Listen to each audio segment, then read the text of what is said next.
All Diamonds Are Blood Diamonds, the St. Pete event. This is the 4th stop on this national tour that is going to 10 cities around the country. It just went to Boston and then New York and then Philadelphia, and now is here in St. Petersburg, Florida. This Sunday will be in Gainesville, Florida, and from there to Portland, Seattle, Oakland, St. Louis, and Louisville, Kentucky. So welcome everyone. I am Jackson Hollingsworth.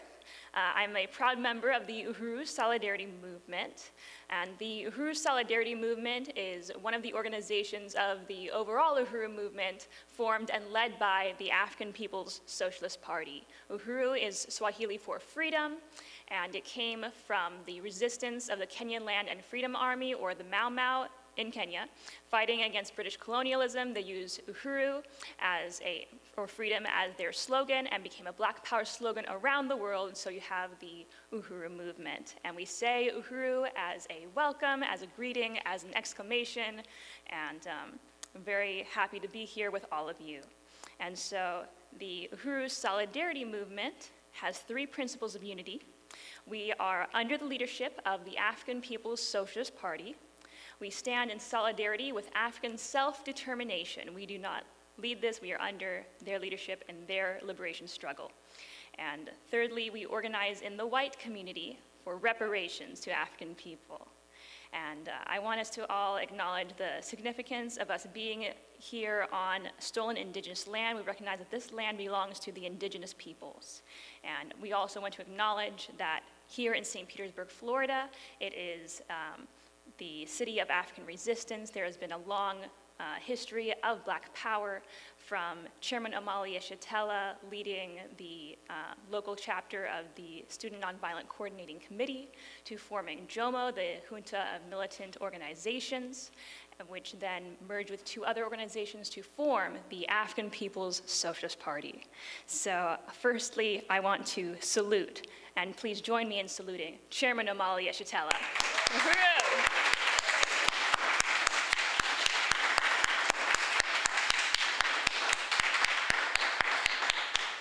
And we are very honored to have Chairman Anai here in the room with us. So we really want to salute our leadership, Uhuru. And I also want to salute Deputy Chair Onezene Yeshitela, who leads the party's economic work, and really want to salute her. She's leading the Black Power Blueprint, which is where all the reparations we are raising is going in this period. So salute Deputy Chair Onezene Yeshitela.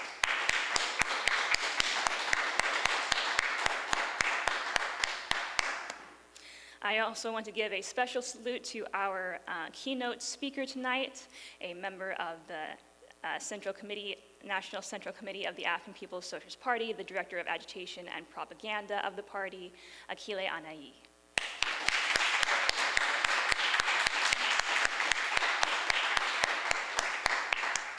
And I want to salute 2 more members of the African People's Socialist Party here in the room, Olufin Kemba, correct? Yeah, Uhuru.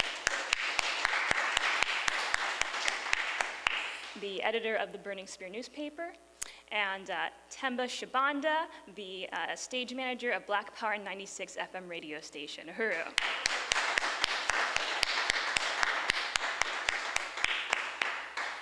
And next, I want to salute the chairwoman of the African People's Solidarity Committee, the cadre organization of white people under the leadership of the party that leads the Uhuru Solidarity Movement, the mass organization of the African People's Solidarity Committee, Chairwoman Penny Hess.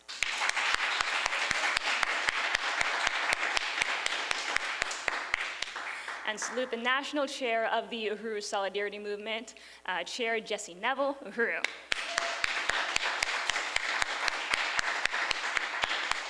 And last but not least, I want to salute our, not only our local chair of the Uhuru Solidarity Movement here in St. Pete, but a member also of the African People's Solidarity Committee, and the South Regional Representative of the Uhuru Solidarity Movement, Chair Ann Hirsch.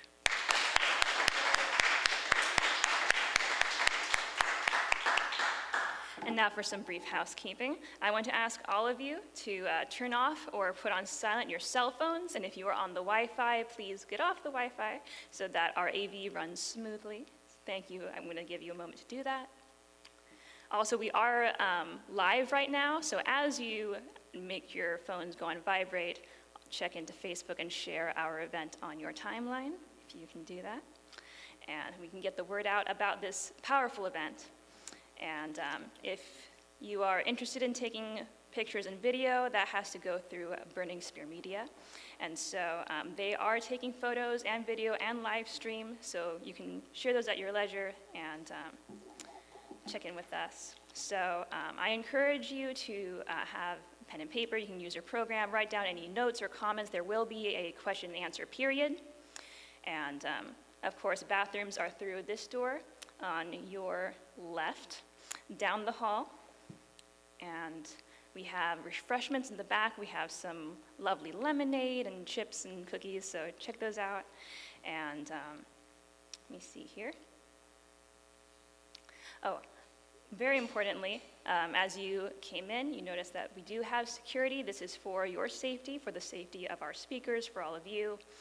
And this is a movement of African people engaged in deep political struggle. And the security that we provide is for the protection and respect of our amazing guest speakers, as well as for you and for the Uhuru movement at large. We are very honored to be here in Akwaaba Hall at the Uhuru House.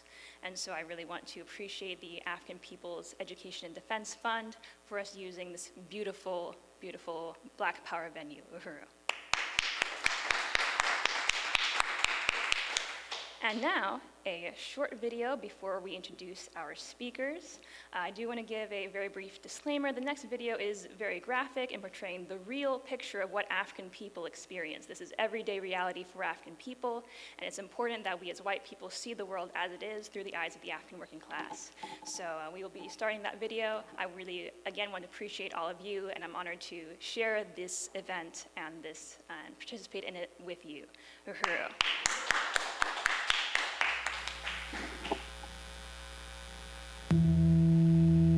The world is divided into two realities, the colonizer and the colonized. This is a story of the struggle of the colonized for independence and self-government. Under the system of imperialist white power, African people have no control over our lives and resources. We are invaded, terrorized, murdered. Our land is plundered, unending since Europe first assaulted Africa in 1415. African people were turned into commodities for capitalism, enslaved and forcibly dispersed around the world. Under colonialism, we were enslaved on our own land by European colonizers. Under King Leopold of Belgium, 12 million African people were slaughtered, and the hands of millions were cut off. Africa was divided up, and colonial borders imposed on us to facilitate the theft of our resources for the benefit of Europe.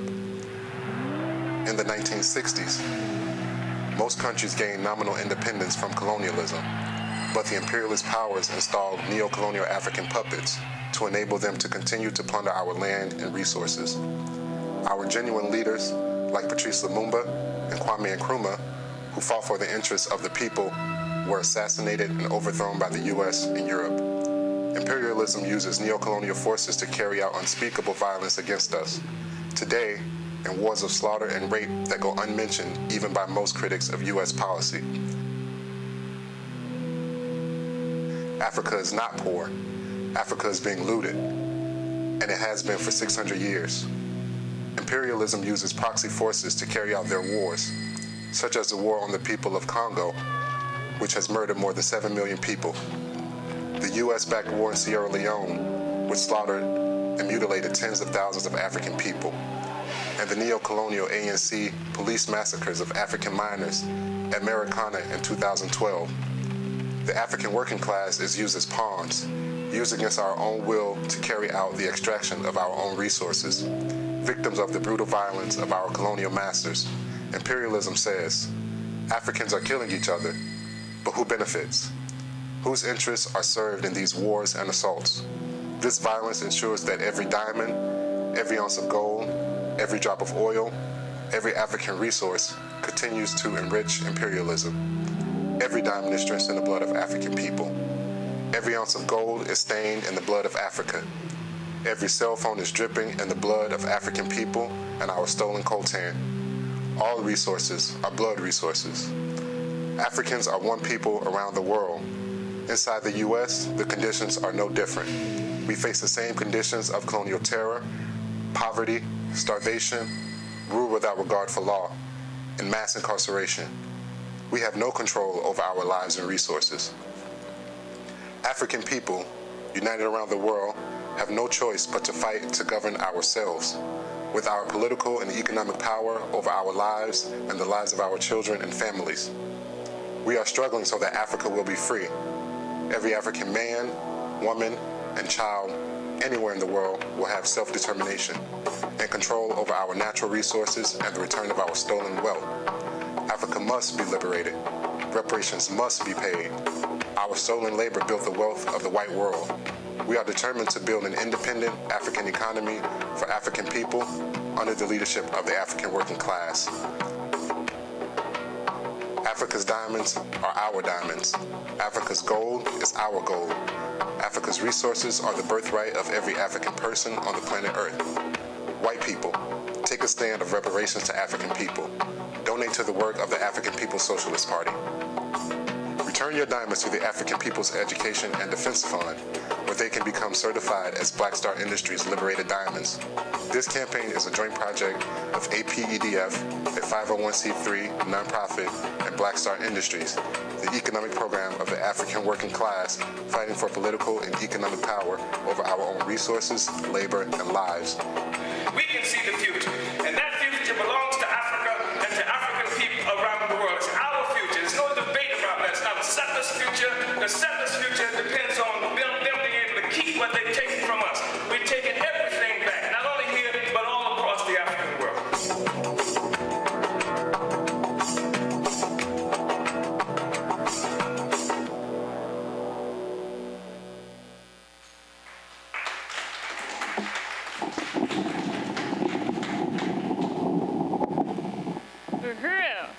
What an incredible video. I want to salute our AV team brought to you by Vanguard Media, Vanguard AV, Uhuru.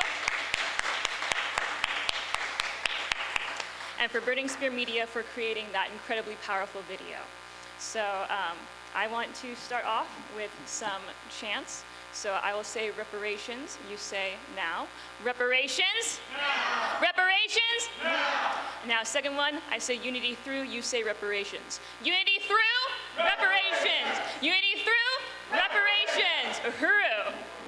So now I'd like to introduce our first speaker tonight. It is my honor to introduce her, the Chairwoman of the African People's Solidarity Committee, since its founding up by the African People's Socialist Party in 1976. Under the direct leadership of Chairman Omali Yeshitela and Deputy Chair Onezene Yeshitela, she has led the solidarity work of the Uhuru movement of white people organizing in the white community for reparations to African people.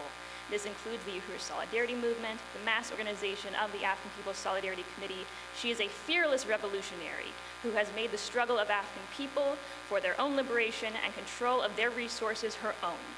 Under the leadership of the APSP, she has written the book Overturning the Culture of Violence and the pamphlet All Diamonds Are Blood Diamonds, which you can purchase at these two tables over here, Burning Spear Media and the Uhuru Solidarity Movement. And it is my absolute honor to introduce Penny Hess.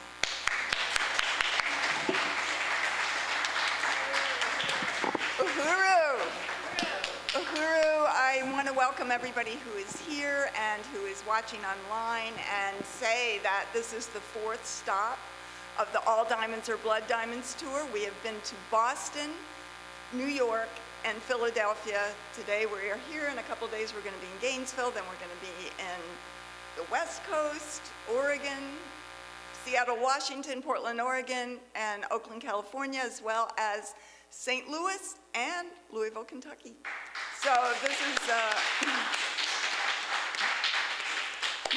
so I want to welcome everybody for coming out. I just want to say that we had a tremendous response in New York and Philadelphia. The parts, you know, I had the honor of being on. It was really, really powerful. So I want to start by saluting Chairman Omali Yeshitela, who is my leadership and our leadership in the African People's Solidarity Committee. I want to salute Chairman. very much of an honor to have you here tonight, Chairman.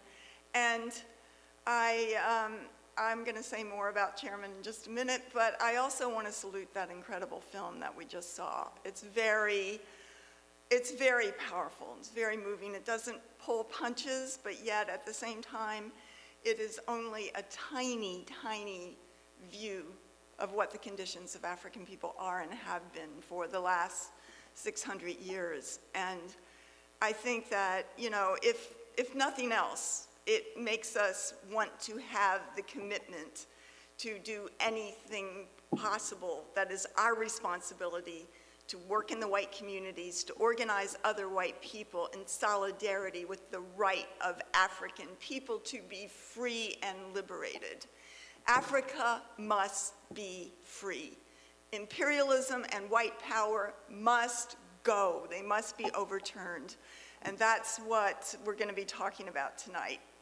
I want to salute Director of Agitprop, Akilé Anai, who will be speaking tonight here, and very much of an honor to have you here.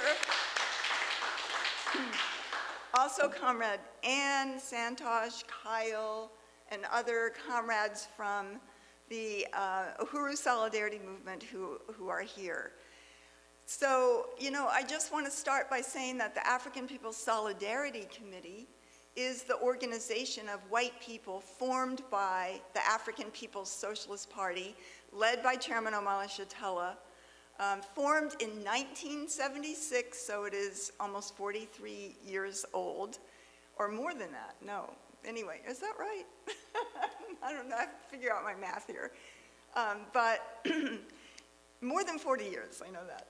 So that the African People's Solidarity Committee was formed by the African People's Socialist Party to extend the African Revolution into the belly of the beast, into the heart of white society. And that is our responsibility, to be black power in white face inside of imperialism. And it's a very, very powerful, powerful stand to take. I just want to also say that for the past several days, I and Comrade Kitty Riley, we have been packing up the house where we have lived for about 8 years. And we are getting ready to move because the African People's Solidarity Committee is moving its national office to St. Louis, which is the headquarters of the Black Power Blueprint, where a tremendous amount of work is going on. And you can find out more at blackpowerblueprint.org, but it is certainly the center of all the projects for political and economic power in the hands of the African community. And it's led by Deputy Chair Ona Zanea-Shatella, who has done such a tremendous job getting city-owned, mostly city-owned, abandoned buildings and dilapidated properties that dot the African community, the north side of St. Louis, and to, with a popular campaign that I've had the honor of help building and many of us have been part of, that, you know, of raising resources for the transformation of these properties into real programs for political power in the African community, such as the St. Louis Uhuru House at 4101 West Florissant, and the beautiful land across the street where 2 condemned buildings were demolished, and a 50-foot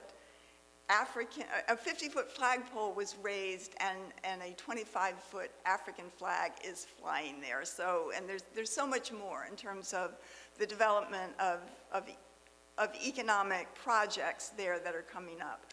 I also want to salute Chair Jesse Neville of the Uhuru Solidarity Movement, who hopefully will be here a little bit later, who has just done an incredible job building the Uhuru Solidarity Movement in many, many cities throughout the US under the leadership of the African People's Socialist Party, where this dynamic question of reparations is out there. And we see now for the first time the Democratic Party picking up on this, but this is the question that the African People's Socialist Party has had out and had a goal to make a household word for 40 years and more. And Jesse Neville, who's the chair of USM, and Director Akilé, Anai, just electrified and, you know, the world with this question and the slogan of unity through reparations in a party-led, a Uhuru movement-led election here locally 2 years ago that just got tremendous coverage, and it played a huge role, if not the defining role, in why we're seeing the question of reparations being picked up by the mainstream today. It has been the work of the party, it has been the work of the International People's Democratic Uhuru Movement and the African People's Solidarity Committee, and certainly the work of that incredible reparations political campaign 2 years ago in this city. So we live in an incredible period, and you know, we are talking about the question of diamonds. And when we talk about diamonds, we could be talking about anything, any other resource, any other front, any other question, because it brings us to what Chairman O'Malley Shatella has taught us, the most important question, the critical contradiction in the world today, the struggle between the oppressor and the oppressed, the struggle for the colonizer to throw off, the colonized to throw off the oppression and control by the colonizer, by US imperialism and Europe and other forces who are attempting to maintain a stranglehold on the lives and the resources of the people on the planet Earth.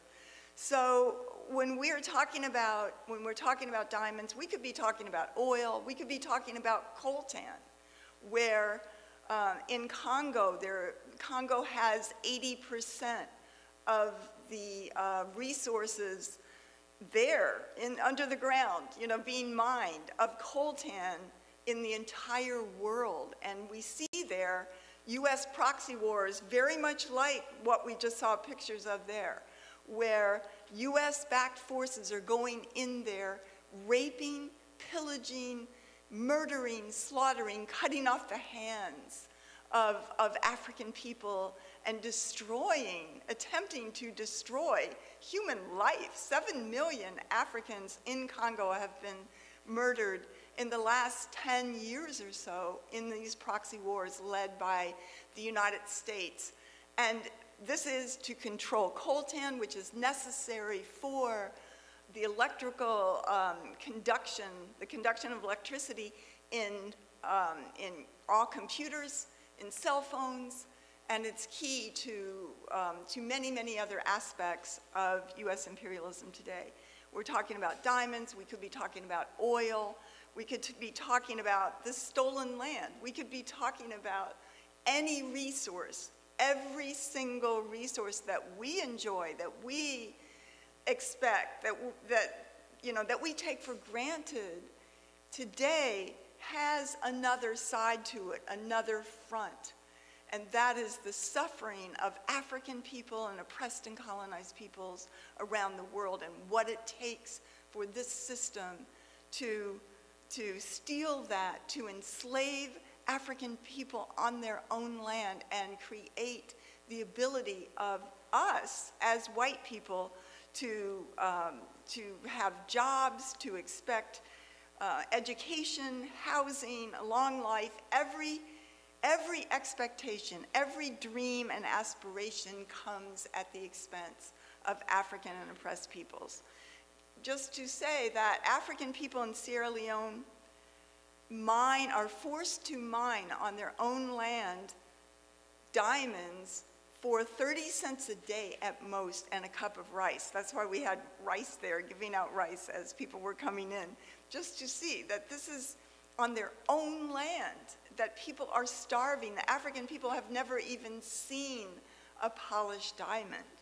They have never experienced to look in a window of a jewelry shop and see a diamond ring. They have not had that experience. They have only seen a clump of dirt stolen from them.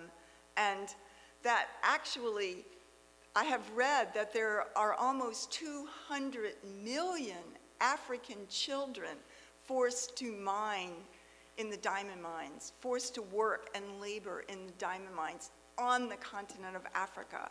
So that millions of African children are always also forced into coltan mines, chocolate industry there, chocolate plantations, and all the work, everything of extraction of resources.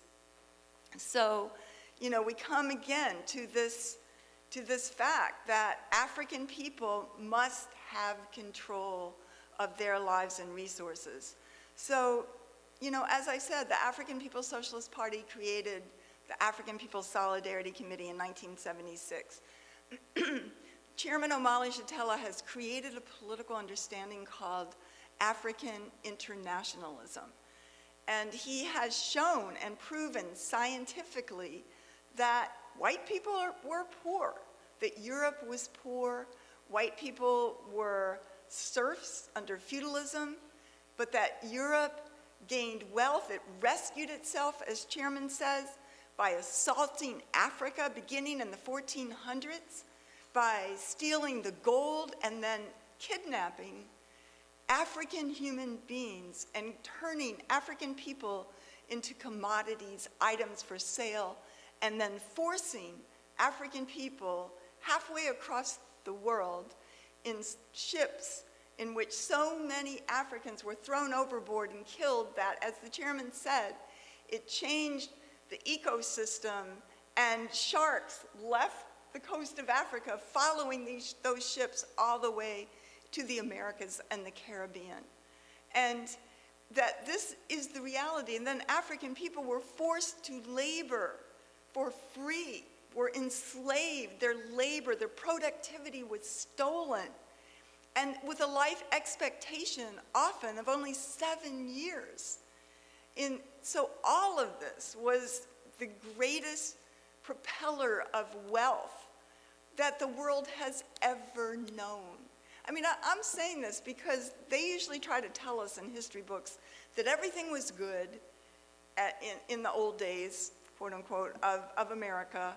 Everything was good. Well, there was this thing called slavery, but that was just a sideline thing.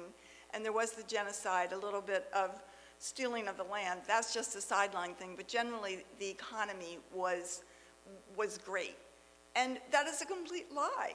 That is a complete lie, because the economy was the enslavement of African people that created wealth not only in the South, but all throughout the North and the West and everything else. It created the US economy.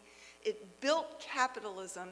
It created the economy of Europe, of Britain, of France, of Germany, of Holland, of Spain, Portugal, that all went from impoverishment to incredible wealth in a very short period of time.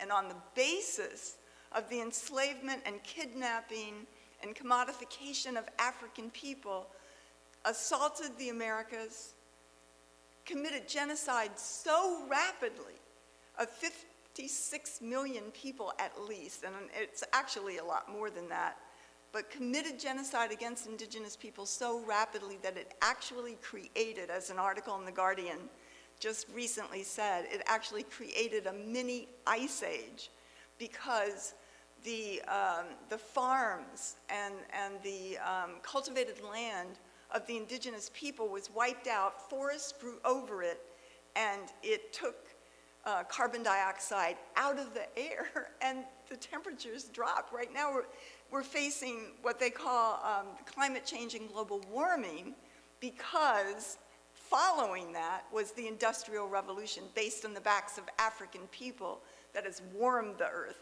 This is all based in this parasitic capitalism and colonialism that the chairman has told us about. So this is really critical that we understand this. And even when we talk about diamonds, we're talking about something that was completely tied to the colonization of Southern Africa and Western Africa in particular, and British imperialism, which was an imperialism on which, as they boasted, the sun never set. That African and colonized people were suppressed, were terrorized, and were colonized all around the world.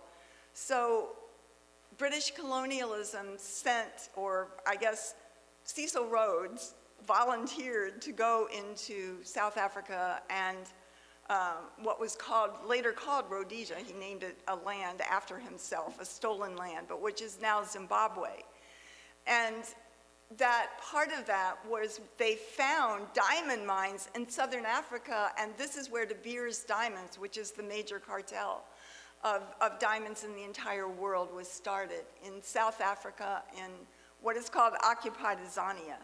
And this is, so, you know, the attack on Africa, the enslavement of African people, the turning of African people into commodities, the genocide of the indigenous people, the theft of their land, the theft of their resources, and the colonization of the majority of the world is the pedestal upon which we all sit. And when I say we all, I mean white people. All white people sit on this pedestal. We're not all Bill Gates, we're not wealthy necessarily, but we everything that we experience is at the expense of African people, is based on maintaining this pedestal, the whole land of opportunity, the ability to walk up this ladder of success, and, you know, and to be able to expect to live a life better for our children than we lived. All of this is based on the fact that Europeans came here poor, stepped up on the pedestal of African and indigenous people, and experienced the ability to live a good life, to, you know, have the streets paved in gold. This is what it was about. And this is why there's two Americas still today. One of the things that the chairman has laid out for us from the African People's Solidarity Committee that is so critical is the fact that there is colonialism inside the borders of the United States. The problem is not racism. And I think that, to me, that makes so much sense. It is not racism. It is not the ideas in the heads of white people that are responsible for the police murdering African teenagers and African people of all ages in this country. It is not the ideas in people's head that is responsible for mass incarceration of African people that we see and all the different conditions. It is colonialism. It is oppression backed up by the state power of the police, of the military, of the courts, of every, you know, aspect of the US government. And, you know, I mean, I think, to me, that makes so much sense, because the answer is not for us as white people to take a class in unlearning racism or trying to, you know, get diversity training or different things like that. When we are asked to join in solidarity with the African liberation movement, that is a stand on our part against colonialism, against US imperialism and what it is doing here and around the world. That is where we find socialism. That is where we find a true progressive agenda. And, you know, I just want to give some examples of the reality of colonialism. These are just statistics that have been, you know, in the newspaper. For example, in the New York Times, the gap between infant and maternal mortality between African and white women today is greater than in 1850. And that so many African people are in prison that a recent study showed that 65% of African people in the US have or have had a close family member in prison.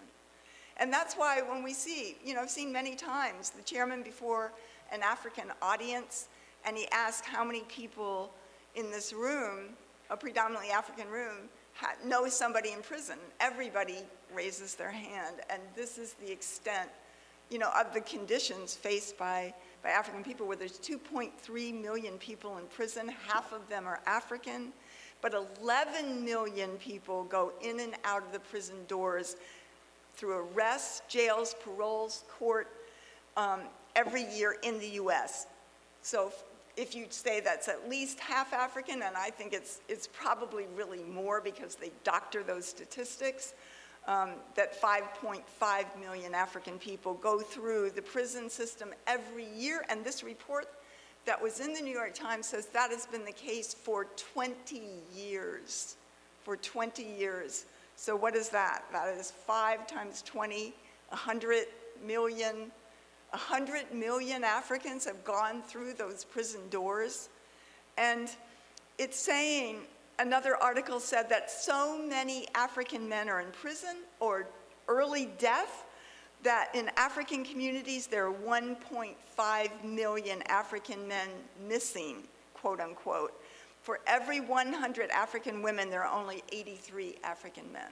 And that is incredibly destabilizing to the community, to families.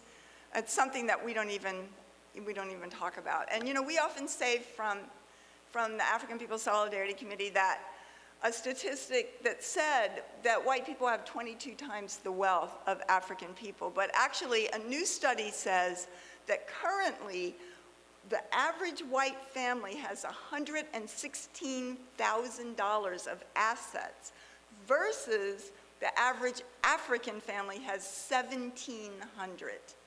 It's $116,000 of assets, your car, your house, your bank account, versus $1,700. And that it's saying that by 2050, although the system will be gone by then, but he said they're saying that on this trend, African wealth will go to zero. So the conditions are getting worse for African people. And you know, a white child today uses the resources of 35 children in the world, and the African people paved the streets, built our cities, and African people are going to be free. If, you know, I mean, we look at the conditions, we read the newspaper, we see what this government is doing in our name, in this country and around the world, and we cannot sit back and watch it. This is not a period to think that this is an interesting idea. This is a period to take what we are supposed to do with reparations and return the stolen resources to the African Revolution, and it's in our interest to do that. A lot of white people are in a crisis today. There's a lot of opioids and drug deaths among white people, and suicide and alcoholism, and this has decreased the life expectancy of the white population for the greatest amount and for the first time ever. But there is a reason for us to live, because we have to be part of changing the world. We have to do our part. We have to take up this call for reparations. We have to go inside the white community. We have to tell this truth. We have to win everybody else. White people don't have to live in despair.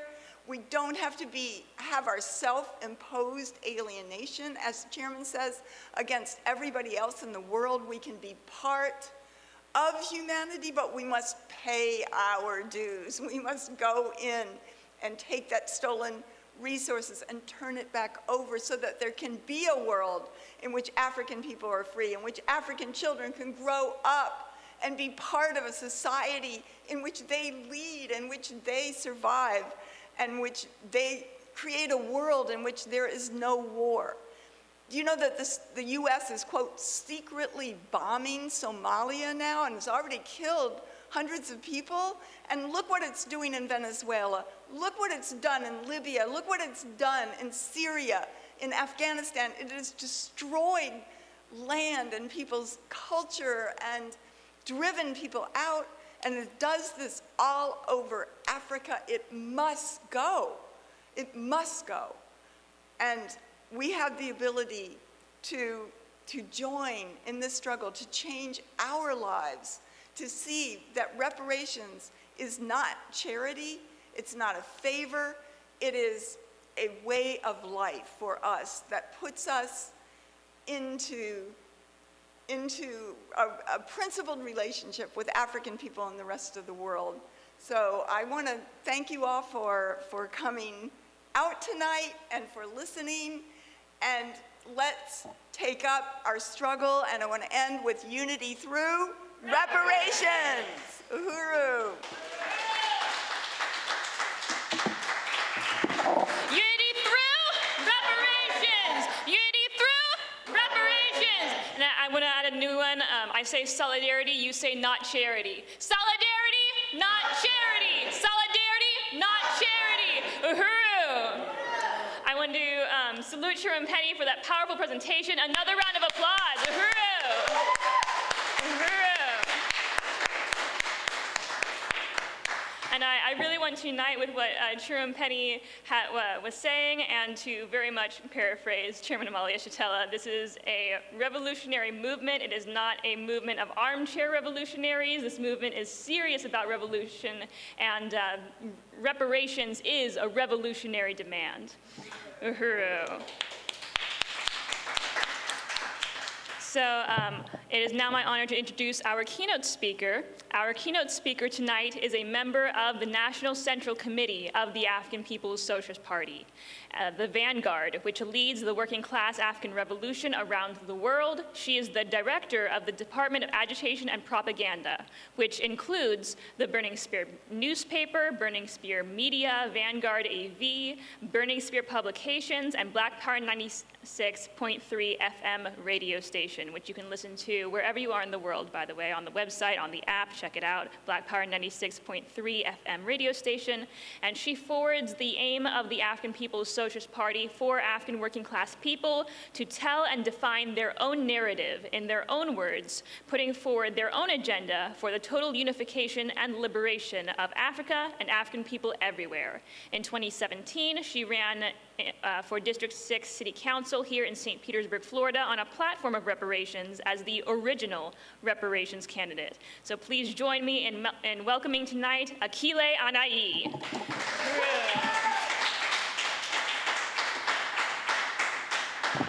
Unity through reparations. Unity through reparations. Uhuru. I really want to appreciate that introduction by Comrade Jackson, and already just start by uniting with the salute of my direct leadership, Chairman Amalia Shatella, leader and founder of the African People's Socialist Party.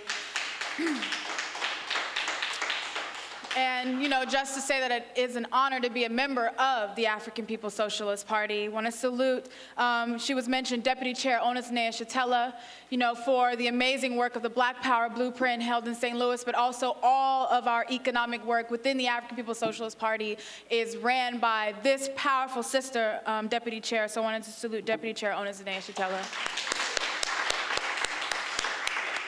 And tuning in online, Uhuru, Deputy Chair. And I also want to salute the local Uhuru Solidarity Movement under the leadership of Comrade Ann Hirsch, who has, you know, been with the Uhuru movement for a very long time now, and, you know, has just built, wherever it is that she has gone, you know, the stance of white solidarity with Black Power. And I also salute the National Chair, Jesse Neville, and want to join with everyone who has saluted Comrade Chairwoman Penny Hess. And it's not her last presentation in St. Pete ever, but before she moves to St. Louis, just wanted to salute this comrade, as everything that's been said about her is absolutely true. And you know, the first white person on the planet to take the stance of reparations, to be a white African internationalist, to be an African internationalist, Penny Hess was the first one. And so I just wanted to salute you, Comrade Penny. And as mentioned, the Director of Agitation and Propaganda for the African People's Socialist Party. And a part of that responsibility, which was, you know, laid out, we have our newspaper, we have our radio station, we have our books, we have our online and social media apparatus and those things. And a part of that very important thing is, you know, the whole putting out the narrative of the African working class, the ideological development of our struggle and our people, our party, our movement, and to make, you know, to put African internationalism out into the world, because you heard Comrade Penny Hess's presentation, and that was African internationalism. And we have a responsibility to get that out into the world. A part of the All Diamonds or Blood Diamonds tour is a part of controlling the narrative, changing the narrative to say, because as mentioned, you know, there's these candidates out here who are talking about reparations all of a sudden. It's not all of a sudden. It's based on the work that the party has done, the chairman has done for the past 50 years. And, you know, this whole question of reparations, you know, they have to talk about it now. I'll mention that a little bit later in my presentation. They have to talk about it now. But what will happen is white power will try to then determine what reparations is, what it looks like, and we have the responsibility, because we have put this question up, we have pressured them to the point where they have had to now say reparations to black people for what has happened to Africans in this country alone, for the stolen black labor of Africans in this country alone. We have a responsibility to control this question of reparations, to say what it is, what it looks like as defined by the African working class and its advanced attachment, which is the African People's Socialist Party. And I also want to say African People's Socialist Party. Socialist is in the name. Socialism. That's what we're fighting for. And we can't be afraid of that. And because I remember the first time I ever heard of socialism, the first time I ever heard of communism, it was these kids in middle school joking and calling people dirty commies. I didn't know what that was or what it meant. And I didn't know anything about socialism or communism except that white power said it was bad. That it was something that you weren't supposed to want, that, governments around the world that had socialist governments or communist governments were fighting for communism. They oppressed their people. They had them guns to the wall and all this crazy ideas about socialism and communism. So that was my understanding of what that was. But they always fail to mention what capitalism is and what capitalism does. In fact, they don't even tell you in class that you're living in a situation where you're under capitalism. They don't even say it because capitalism is the worst thing that has ever been introduced to the planet Earth, and it's based on enslaving African people. And so you can't show me socialism or communism any place on this world that looks as horrible and despicable as that video that was just showed about what capitalism has been doing to the planet for the last 600 years. So you want to be disgusted with something, you want to see something that's grotesque, you want to hate people that carry it out, look at parasitic capitalism and then tell me you don't want to fight for a new world. And that new world is a socialist world and the inevitability of communism, right? So that's what we're fighting for. And I'm watching this series about Vietnam and the Vietnam War and what the US and what France and what imperialism did to the people of Vietnam. And the people of Vietnam, they kicked their asses. They kicked their asses. You have these big military tanks, you have these planes, and they're dropping bombs every other day. They're rolling thunder tactic, to defeat the Vietnamese, and they couldn't win. And the whole struggle was we're trying to prevent communism. Well, why would they want to prevent communism? Because then that destroys the whole structure for which this whole thing exists. That means the US doesn't exist. That means the president doesn't have a job because communism has taken over and defeated, what this whole foundation. So that's why they're afraid of communism. That's why they tell you to be afraid of communism, because that means that now they have to work or they're going to be up against the wall because of what they have done to the peoples on the planet. That's why they're afraid of communism. We don't have to be afraid of it. In fact, we have to fight for it. African people all around the world are fighting for the right to be a self-determined people, are fighting for the right, for the power over our own lives, the value of our own labor and resources. That's socialism, for us to come to power.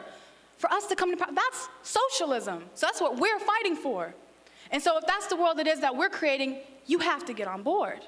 You have to get on board. You have a responsibility. The whole world that is dominated by white power imperialism is fighting for this future I'm talking about right now. So you've got to get on board. Because parasitic capitalism is death. It's destruction, it's despair, and that's why that's all you see around the planet today. That's it. And then it can't even sum itself up. It can't tell you why the people, around the world are fighting back. They can't tell you why the people of Palestine are fighting for their land. Can't tell you why the people in Africa are fighting for their land. Can't tell you why the struggles are being made here in the US by black people against the US government. Can't tell you, can't sum it up, can't explain it. Because it means the whole thing, the whole basis for it is in shambles. It's shaking, it's falling apart, and it has no future. But this is the future. And I appreciate the All Diamonds, Our Blood Diamonds tour, because it forces us to look at the conditions of Africa. I really appreciate it because it attaches this entire struggle you see being made here in the US to the oppression and exploitation of Africa and African people. That's really important because that's the home base of our struggle. Because you think about these minerals, these diamonds, and they don't find them in any, they're not here, they're not in Europe. The US is not sitting on a diamond mine. They're in Africa. Those resources are in Africa. The diamonds are in Africa. So you have these diamond stores, you know, like Kay Jewelers and Jared's and whoever else, that Africans in the US half the time can't even go into without some form of police surrounding them, can't breathe in these stores. And you have white men and women walking out of these stores with diamonds adorning various parts of their bodies.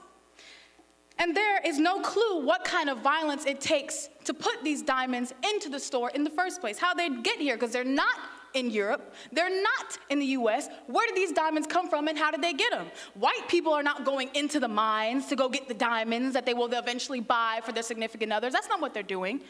They're getting it from someplace and they're getting it somehow.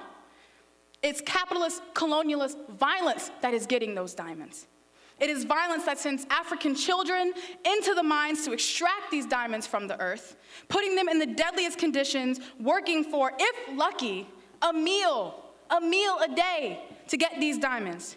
So when those diamonds will be sold for hundreds and thousands of dollars. So you have an African child, because it has to be a child, because a child got to get some resources too, because it has to provide for the family that's not getting any resources, for a meal a day, and doesn't even see the diamond, for these to be taken back to the US, for them to be taken back to Europe, so that white people will spend hundreds and thousands of dollars on a diamond. And then white power, it'll post a commercial about a starving African child. You know, the stomach, it's poked out. You got the flies around the face. So you see a commercial, you know, donate $1 a day to help a starving African child. And that's the narrative that they have, that Africa is poor, as to knock the scent of the US trail of blood, when really Africa's the richest continent on the planet Earth. So they'll convince you that Africa is poor and that's why it looks the way it does, not because they're stealing all the resources, not because they're sending Africans into the mines to get those resources, not because it's just because they're poor, they're not civilized, they don't have any kind of society, no system, no anything, no resources at all. We're helping them. Send them $1 a day, that's what they give to you. And then, but you see, Africa is the richest continent on the planet Earth, and as Chairman has said, Africa is not poor, it is being looted. And it has been looted, it's been raped, and it's been oppressed for the last 600 years. That's been the reality of Africa for 600 years. That's not the birth of Africa. That's not where Africa, in fact, this whole situation is relatively recent in human history. 600 years of colonialism, of parasitic capitalism, that is new to human society. That is new to people on the planet Earth who were living well before Europe and the whole white world came into being. Europe understood Africa was abundant in resources. Europe did not go to Africa because it thought it was poor. The US didn't, you know, give birth to itself based on the assault on Africa because they thought Africa was poor. Like I said, they tell you Africa is poor, but they went to Africa. They went to Africa because it is the richest continent on the planet. This cold, barren rock that we know to be is Europe. We talked about it, what the kind of situation Europe was in. This cold, barren rock under a feudal society where white people were dying because they wouldn't take a bath. They couldn't light fires, you know, it was savagery. And their identities were divided by warring tribes, fighting over scraps of meat, sometimes having to boil their own clothes to eat. That is the reality that Europe was living under. You have all of this, and then they decided that they were going to come together, they were going to find a common identity, they were going to be white, and they were going to attack the rest of the world. They were going to wreak violence on the entire world, on Africa, the whole planet. They were going to steal our resources, our labor, to develop lives for themselves. White people enslaved us, and they forced the whole entire world, they imposed on the world the worst kind of violence you have seen in human history. Don't tell me about the Holocaust in Germany to the Jews, Don't tell me about that when Congo had its own Holocaust, when white people committed a Holocaust in Congo, and Europe committed an entire Holocaust against African people in Africa and the indigenous people on this land. That the worst crime in human history was the enslavement of an African. That is the worst crime in history. So the enslavement and selling of black bodies gave rise to parasitic capitalism. Penny mentioned it. She said that, the first commodity, the first item for sale under capitalism was an African. So this whole assault on Africa gave birth to this social system we live under now, parasitic capitalism. It was all the acts of torture and murder and rape of Africans that gave rise to parasitic capitalism. It was the cutting off of African limbs, the babies ripped from women's wombs, the whipping of black bodies that gave rise to parasitic capitalism.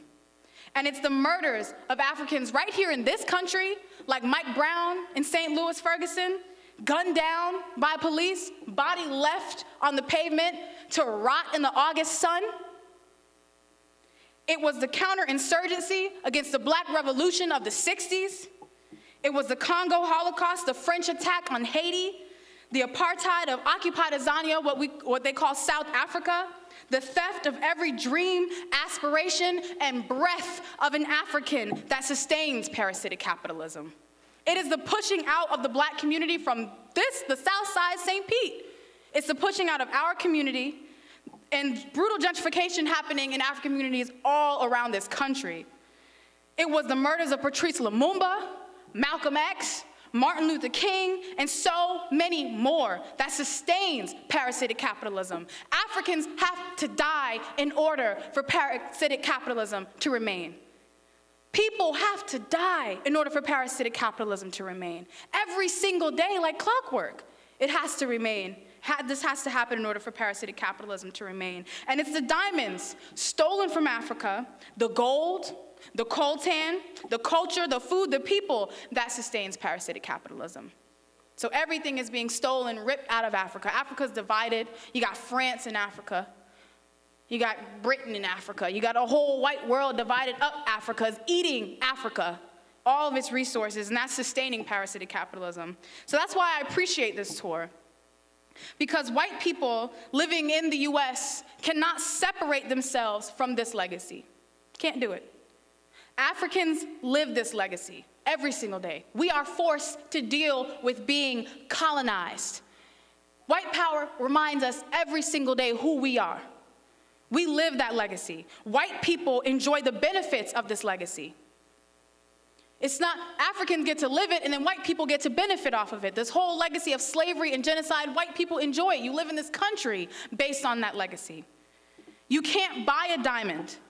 Hell, you can't even buy an Apple iPhone and say that the conditions faced by Africans in Africa have nothing to do with you. The situation of Africans in Africa right now has everything to do with me. I'm an African. I am here against my own will. And everything that happens to African people all around the world is my responsibility. It means something to me. I have to fight for every African. So what happens to every African around the world, you have to take responsibility for as well.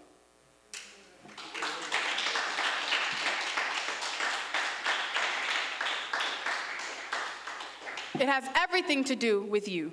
Everything you have is as a result of it being robbed from African people. Africans all around the world, the whole white world, the whole of it, everything, from US to Europe, the whole white world owes its existence to African people, all African people. US and Europe owe reparations to African people. We say, often the conversation is reparations. The US owes reparations to African. No, the whole white world owes reparations to African people. Europe owes reparations to African people. France, Spain, all of it owes reparations to African people. White people, it's not like an abstract thing, okay, the US and the government. No, white people owe reparations to African people. So it's not this little group up here that's gonna no, white people owe reparations. And that's why the strategy of the African People Solidarity Committee and the Uhuru Solidarity Movement is so important. because it makes it happen, it makes it real, and it makes the responsibility of every single white person in this country and around the world have to take responsibility for the legacy of slavery and colonialism. And it's beyond the unpaid labor of Africans in the US. It's well beyond that. They said $14 trillion for unpaid labor alone in the US have nothing to do with what's happening on the attack on Africa and the Caribbean, throughout Central America, and South America, all these places where Africans exist and we're catching hell, had said nothing about that. The whole thing has to go, and that's, and that's why, it can't ever actually turn over all the resources, because that means it commits suicide. It gives us, all right, I'm giving it up. It won't happen that way. So for everything that has happened to Africa and African people that continues up to now, it's the legacy of slavery and colonialism that exists still today. That's what reparations are owed for. It's the reparations for the halt to Africa's and essentially the whole world's development. The whole world, where would we be if white people had not assaulted Africa? Where would the world be? The world definitely would not be in a situation now where we're talking about global warming and climate change and all this crisis that's happening. The world wouldn't be there. We weren't there in the first place. We were so advanced. We were quite literally building pyramids and creating calendars and figuring all these things out while white people were still in caves trying to master fire. That's a reality. So where would we be had this whole thing not come into existence? So reparations for halting the whole world's development by assaulting Africa. This question of reparations, you don't have to wait to participate in it. You don't have to, because Chairman Omali Yeshitela solved the problem in 1976. He summed up that white people, as much as they may appear, are not demons, are not devils, are not, weird lab mutations. You are people, and that means you have a responsibility, but that also means that you can be won to your real interests. Because you have material interests with imperialism, but you have long-term interests with the African Revolution, with being an African internationalist. And Chairman understood that if you are a human being, you can come to those conclusions, and he made that happen. So you don't have to wait, these candidates out here today, they make you think that if you vote for them, now, if you vote for their platform and things like that and, unite with what they call reparations, which is really just welfare politic. It's like, here's a food stamp card and, there's your reparations. And that's not what reparations is, that is charity. We said, solidarity, not charity. What they're talking about is charity. It's a slap in the face. It is all of those things. Right? But you don't have to wait over a period of time to start getting on the right side of the question, to start doing reparations work. You don't have to wait. It's right here. It's in this room. It's waiting to sign you up before you leave here today. The movement is right here and it's happening right now. So you don't have to wait for that.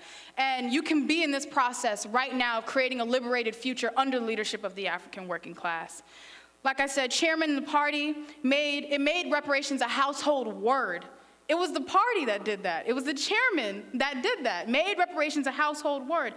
Beginning in 1982, built the entire reparations movement, formed the African National Reparations Organization, held 12 consecutive tribunals all around this country around reparations and the crime of genocide by the US government against African people. And this is why Democratic Party candidates now, like I mentioned, have to start saying reparations, because it's a mass demand. Africans are making the demand now. Because of all the work it is that we've done, now they are forced to deal with this question of reparations. So now they have to say, we support it in this form or another. And that's why we have to get on top of it and say that's not reparations. But here is the real reparations movement that is happening. And you don't have to elect an imperialist puppet, to make it happen. It's right here. We've contextualized this whole thing, and including through this tour, through the All Diamonds or Blood Diamonds, we contextualize the reparations question. And this is what the African working class, this is what the African Revolution means when we say reparations to African people. This is what we mean. I don't mean what Cory Booker said, Kamala Harris said, Elizabeth Warren said, and what Bernie Sanders didn't say. None of that. This is what the African Revolution is saying. This is reparations. This is the right side to be on. And you have an opportunity to be on that right side. So, the future is bright under, under the advanced attachment of the African Revolution, the African People's Socialist Party, under this leadership for 50 years, where the chairman has been doing this work tirelessly, never surrendered, despite the US government unleashing one of the most vicious assaults you have ever seen against the Black Revolution of the 60s. Chairman came out of that. He has done all this incredible work that has made it possible for us to even be in Aquaba Hall in St. Pete today, for me to even be able to be up here and say all the things that I'm saying. Because the future is right here. You can't find anything like this on the planet Earth. You won't go any place in the city where they're even promoting anything like this on the planet. So that's how you know this is the right place to be. So, this is the future. I really want to appreciate, just being able to, speak and be able to win as many people as we can with us. We intend to take, the whole world is coming with us. So you have to come, you have to join. Uhuru and unity through Uhuru.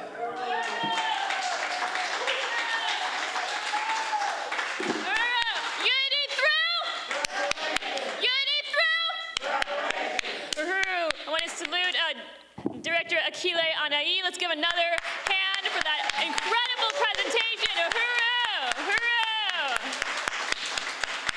Solidarity, not charity. Solidarity, not charity. And I say reparations, you say now reparations. Now! Reparations! Now! Uhuru! Uhuru! So, first, I want to appreciate Deputy Chair Anai Chatela, who is tuning in online and has wrote that she salutes Director Akilé Anai, and she lists the department and the different committees you lead, including the Burning Spear Publications, that has a new book, Vanguard, The Advanced Attachment, by Chairman Anai Chatela, that you can get at Burning Spear Media's table. And Deputy Chair says that we are fighting to overturn capitalism. It's okay for, yes, this is what it looks like. Isn't it beautiful? Very revolutionary cover of Chairman Anai Chatela himself. This is from a photo from the African People's Socialist Party's 7th Congress, and is the report to the 7th Congress. So get your copy over here at the table. All right, thank you, Chairwoman Penny. And Deputy Chair Anai Chatela says, we are fighting to overturn capitalism. It's okay to fight for socialism.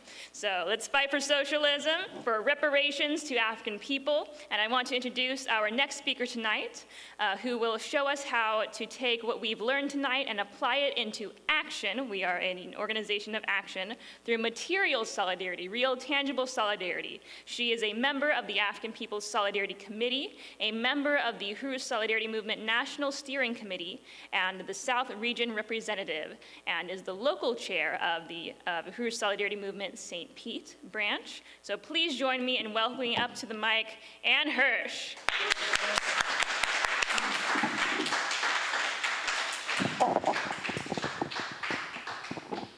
Thank you, Jackson. Uhuru. Wow, just really want to salute first Chairman Anai Chatela and wonderful presentations tonight, Penny Hess and Akilé Anai. I'm just always struck that every time I listen, I hear deeper and deeper what this is about. As white people, we are so anesthetized to what it took to create our life. And it takes sometimes a while to wake us up all the way. I really appreciate the video because, we can speak the words, but we don't understand the suffering that's that's created our life. And I think this is so important. I'm so grateful to the African People's Socialist Party for putting reality out in front of us. And as Akilé said, there's nothing anywhere else on the planet like this. And I remember the first time I walked into this room and I felt like, well, the chairman doesn't talk about church, but for me, I felt like I'm in church. By that, I felt this incredible truth. I was like, how come I haven't ever heard this before? And then, of course, I was like, this is so obvious. But it takes the chairman defining it for us and giving us a place to put in action. So it is now our turn. And this is where we participate in the program. The main purpose of USM, as you've heard, is to raise reparations to African people. We're holding this event to raise reparations to the Black Power Blueprint, the struggle of African people to reclaim their diamonds and all of their resources for their own self-determination. So before we get into that call, we have 2 more videos to show you. These are powerful videos produced by the Office of Deputy Chair Onaze Yeshitela. So we'll watch those 2, and then we'll come back so we can do our part. Uhuru.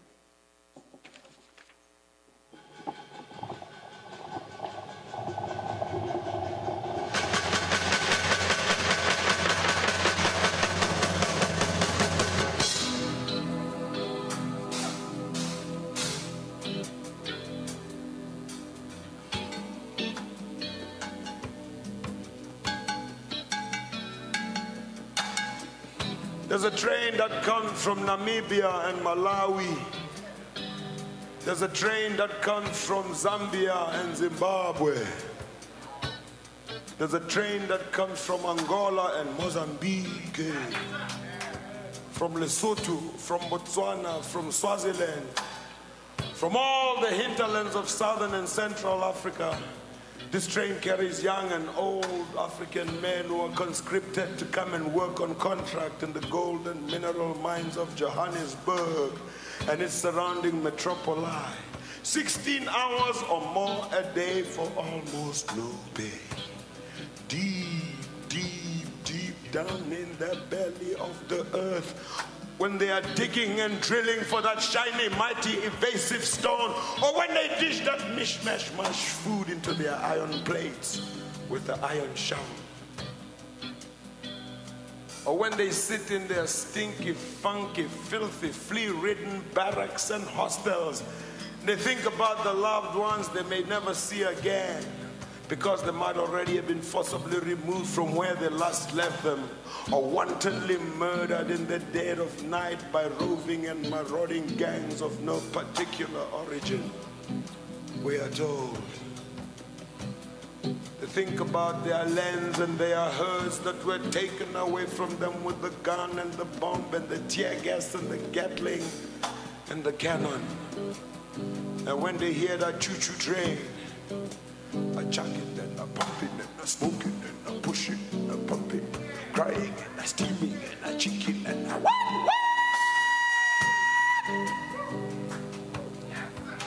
they always curse and they curse the coal train that brought them to Johannesburg.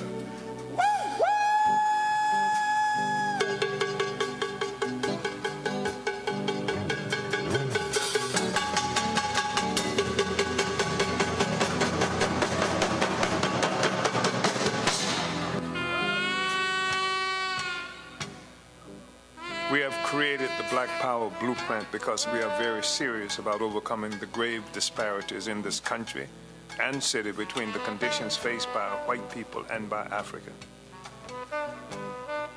The Black Power Blueprint is a struggle for African community economic and political power. It is against the system that is responsible for our poverty and powerlessness. It is this powerlessness that is responsible for the fact that the average household wealth for a white family is 22 times greater than the wealth of an average African household.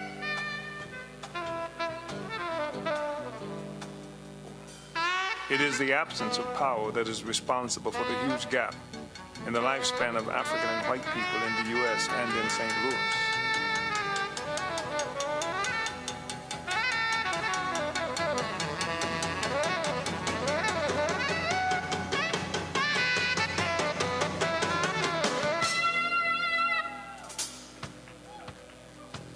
There are few African-created job opportunities in our community. We are confronted with massive decay of the housing stock that has been left unattended and which is difficult for the African population to acquire for shelter and industry. We are opposed to the idea that the best response to these conditions is some kind of welfare. We are convinced that the best approach to the development of our communities is self-determination, power in the hands of our community.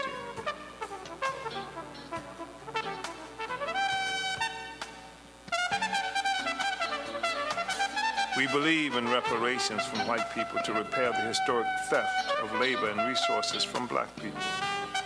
These resources form the basis of social wealth inherited by generations of white people at our expense. We believe that reparations from white people is a positive stand that allows white people to join in genuine solidarity with African people and the majority of humanity.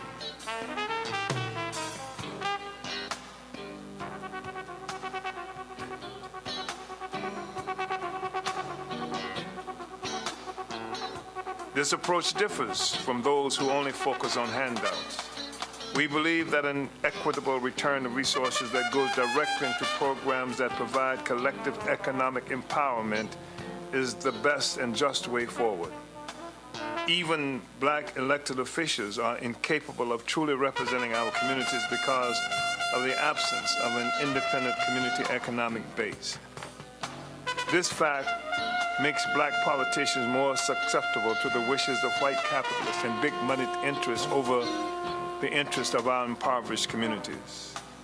The Black Power Blueprint allows for everyone, African people ourselves as well as our friends, to achieve a dignified success that upholds the integrity of our community and contributes to stabilizing development that serves black working people. As a consequence, this will benefit the entire city in 1,000 different ways.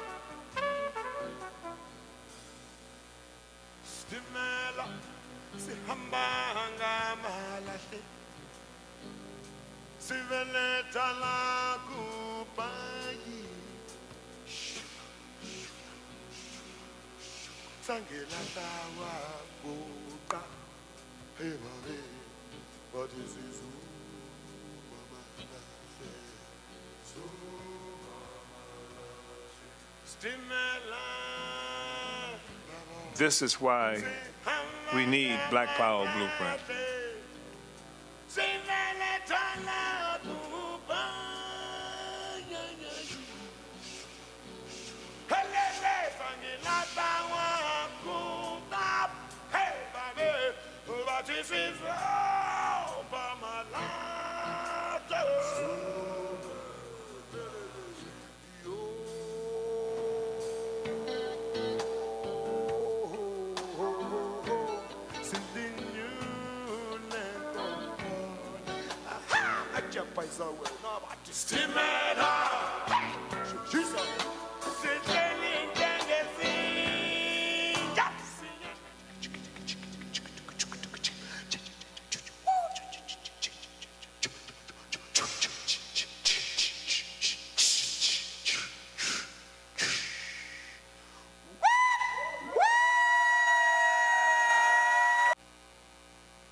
North of the infamous Delmar Divide is the other St. Louis, where 70% of those living in poverty are African, and hunger is a daily reality.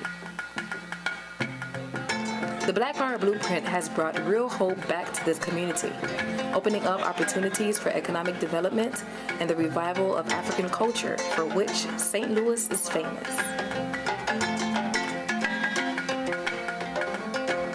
Last year, with tremendous worldwide support and community volunteers, an abandoned and dilapidated building at 4101 West Florissant was rapidly transformed into a thriving Uhuru House Community Center. Condemned buildings across the street from the Uhuru House were demolished, and the lot will soon be paved and fenced with lighting for the One Africa, One Nation community marketplace. A 50-foot flagpole was erected on this land, flying a 25-foot red, black, and green African flag.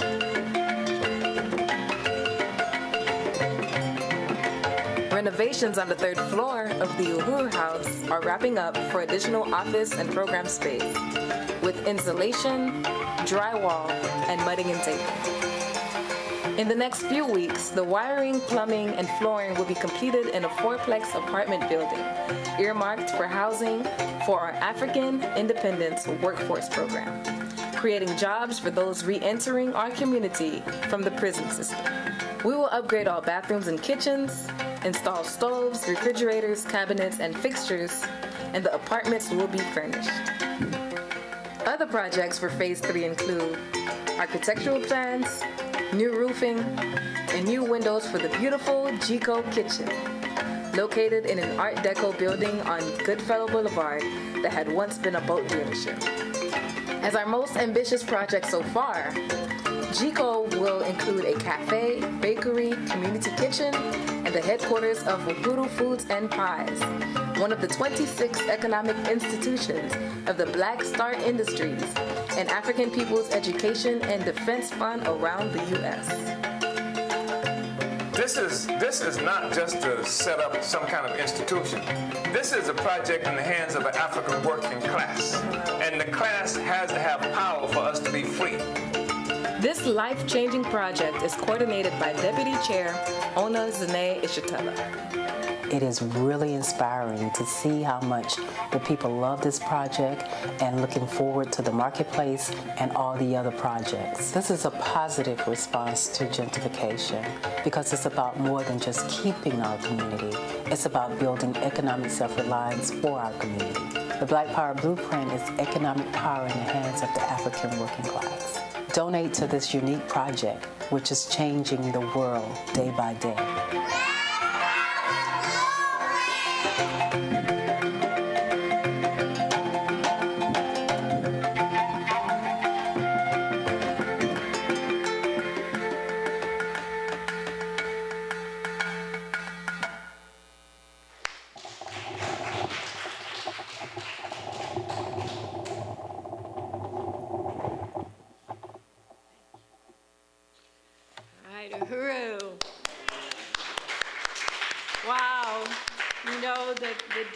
That when you watch the Black Power Blueprint and you see the hope and the joy and the power, and African people deserve that, Uhuru, and so much more.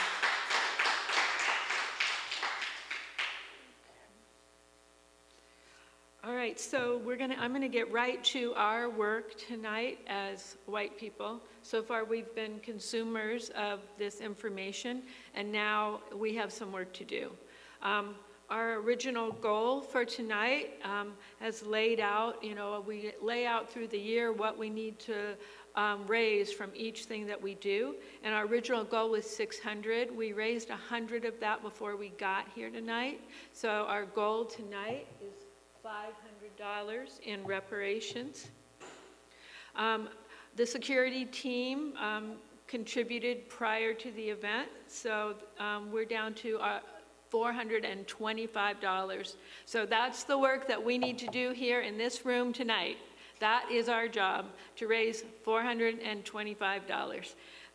So I want to find out first if there's someone who wants to contribute the whole $425. And I know there's people online. I don't know where the camera is.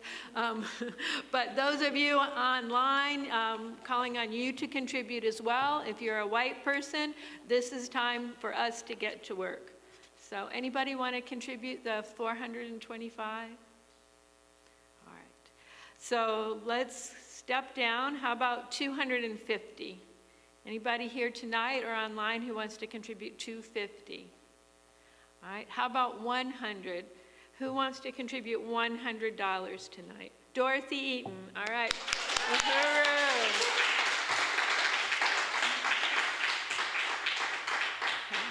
All right, and that takes us to $325. I'm gonna contribute the 25, so now we have 300 more to raise. Uhuru. Who would like to contribute $50 tonight? All right, Uhuru, Kenny Hess, and Jesse Neville, Uhuru. All right, so we're down to 200. We're doing a good job getting our work done quickly, which we should, right? We need to return these resources. So people online, please put in the chat what you want to contribute. $25. Who would like to give 25 tonight? Anybody? All right, Jack Scarlett. All right, so we're at 175. Anyone else wants to match? And Santosh, all right, Uhuru. So that we're at 150 now. Anybody else want to give $25? Uhuru, Janet, Capron, 25. So we're down to 125. And anyone want to give, anyone else 25? 30, okay. Uhuru, Jackson.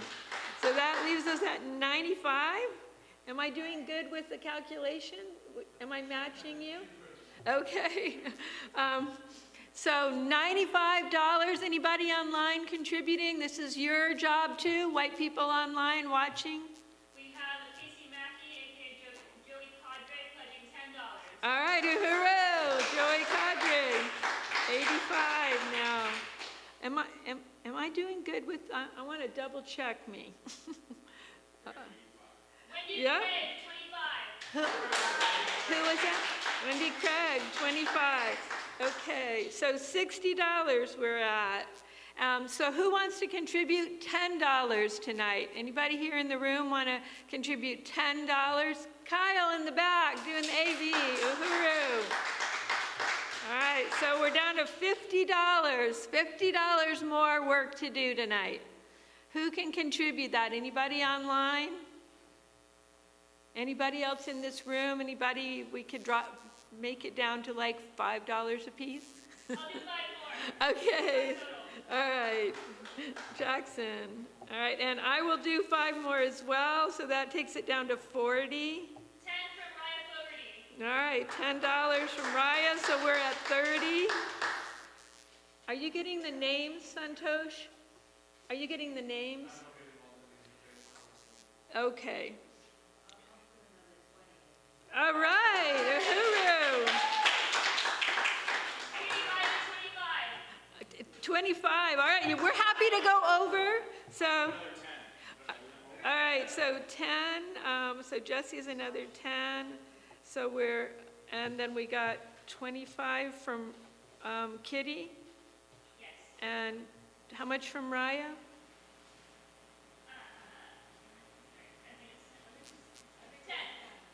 Okay. All right, so I think we're at 25 over our goal. Uhuru! Uhuru! But we don't have to stop there. If there's any more contributions, anybody online, it's fine for us to exceed our goal. We want to make the Black Power Blueprint happen. You can see the empowerment that people are experiencing with the Black Power Blueprint. You can see power in the hands of the African community, and we're going to continue to build. So I also want to say that I think most everyone here is already a member. If there's anyone who is not a member who wants to join the USM tonight, could you please raise your hand? All right.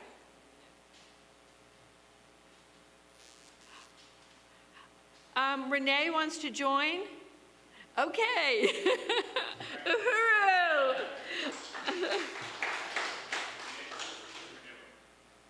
She's renewing, yeah, she's renewing. All right. Anybody else? I think everybody in here is it. Yes, or you can upgrade. So you can upgrade your membership if you. All right, let's go to the next slide. Sorry, I'm missing the next one. All right, so here's, you can upgrade your membership. I kind of got excited and raising the resources, and I didn't go exactly the way we usually do this, the order we do it. But that's okay, we did our job. But you can be a sustainer for various amounts. So we can go to the next slide. Okay, all right, so we already said a general member. So if you look on your little piece of paper that's in your envelope, and you can also look up here online, and I just want to go through the membership so that if you want to upgrade or if there's somebody online who wants to join, when you're a sustainer, so you don't just give one time, but you say, I am committed to returning the resources that I have that came at the expense of African people. And you do that every month. And you just make that part of your budget, right? Part of bringing justice to the planet, part of your stand in solidarity. So you can do $5 a month as a Biko sustainer, $10 a month as Che Guevara, $15 a month as Huey Newton, $20 as Queen Nzinga, $25 as Keturah Carey, $30 a month Malcolm X, $40 a month Fannie Lou Hamer, $60 a month Marcus Garvey, and $100 a month Ella Baker.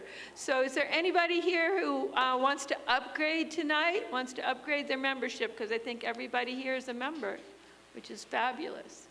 All right. All right, Uhuru, well, I just want to salute everyone here. Give yourselves a round of applause. You can, and we can all go home tonight knowing that we did the job that the African People's Socialist Party asked us to do tonight. Anne, you just did a great job. I really appreciate that. But I wanted to really salute the presentation of Director Akilé. That was electrifying, inspiring. I mean, it was brilliant. A brilliant and very, very moving presentation. And I just want to salute you and your expression of African internationalism, Chairman Omali Yeshitela, and to, just salute this event and this tour. And it makes you want, it makes us know that we have to get out there. And the only way that we can change this world is under the leadership of the African working class. And you presented the vision of the world that I want to see, that we want to see, that humans can live in. That's the only thing. And that, I just think that I've read that in the United States, the white population is the most medicated for depression of any other population in the entire world. And it is because of this parasitic relationship that has been so well described, that we have seen, and that we can be part of humanity, and we have to carry out what is assigned to us, what is scientifically obvious that we have to take on our revolutionary task, because we can't live with this system. Human beings can't live, the earth can't even live with this system that is built on rape and pillage and expects our complicity, and that we are complicit with, and that this movement, the Uhuru Solidarity Movement, is the road to the future, to socialism, to communism, to justice, to reparations, everything that we see. An end to war, this is the peace movement when African people are free and when this system is destroyed. So I just really want to salute this event, and I want to salute Director Akilé Anai and Comrade Anne as well.